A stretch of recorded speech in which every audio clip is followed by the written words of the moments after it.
Major environmental news from the EPA. They have declared that greenhouse gases, in particular carbon dioxide, are a danger to the public, the welfare of all of us, and our health. I'm proud to announce that EPA has finalized its endangerment finding on greenhouse gas pollution and is now authorized and obligated to make reasonable efforts to reduce greenhouse pollutants under the Clean Air Act. Okay, this move opens the door for the EPA to begin regulating carbon dioxide emissions. Is that a good or a bad thing? Joining us right now from our nation's capital is Oklahoma Senator James Inhofe. Good morning to you, sir. Good morning, Steve. Okay, when you hear that on its face, it's like, okay, they're going to regulate carbon dioxide. It's not that simple. It's not that simple. No, the person we just saw was Lisa Jackson, a very nice person. She's the head of the EPA. She's Obama's appointee to the EPA. Mm-hmm. Now, what she's doing, they've been talking about an endangerment finding now for months. And just last week, when all this Climategate came out, she was in front of our committee, and I said, now that the IPCC, this is the United Nations, they're the ones that started all this, and they are the lead scientists in this thing. Now that they've been exposed, are you going to use that science in an endangerment finding? And she didn't answer for a long time. She finally said yes.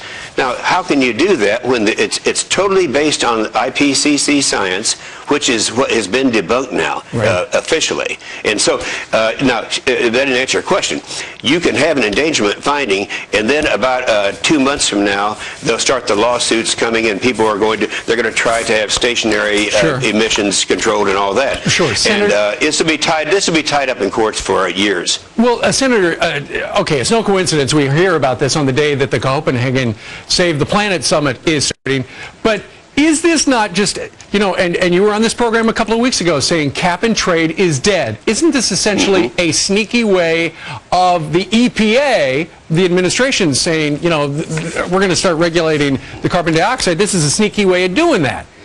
Well, that's true, Steve.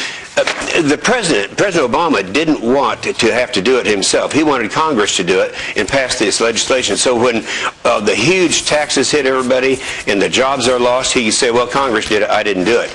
Now, that's essentially it. So this is the last-ditch effort. He's going to make this announcement. The announcement's already made in Copenhagen. And this is a way that he is going to satisfy them. But again, this is going to create lawsuits and people, and I don't think this is going to happen. The main thing here is the people of America have to understand that this is a real serious scandal. The UK Telegraph, which is the largest paper over there, they said it's the worst scientific scandal of our generation. This is a big deal. Yeah, and we've been talking about it on this program.